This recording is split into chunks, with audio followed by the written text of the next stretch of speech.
दोस्तों नीचे दिए गए सब्सक्राइब बटन पर क्लिक कीजिए और बेल आइकन के ऊपर क्लिक करना ना भूलिए जिसके कारण आपको हमारी डेली अपडेट्स मिलेगी। जोड़ों में इसलिए आती है आवाज। जोड़ों से आने वाली आवाज को मेडिकल भाषा में क्रेपिट्स कहा जाता है।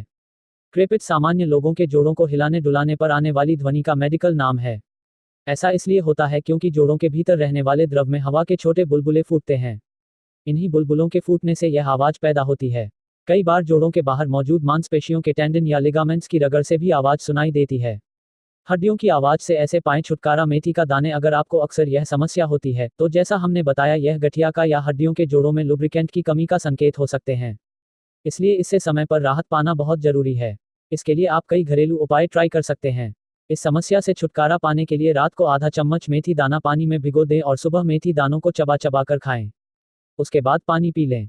इससे हड्डियों के बीच एयर बबल्स की समस्या खत्म हो सकती है। हिंदी न्यूज़ जोन की रिपोर्ट। ज्यादा जानकारी के लिए इस चैनल को सब्सक्राइब कर लीजिए।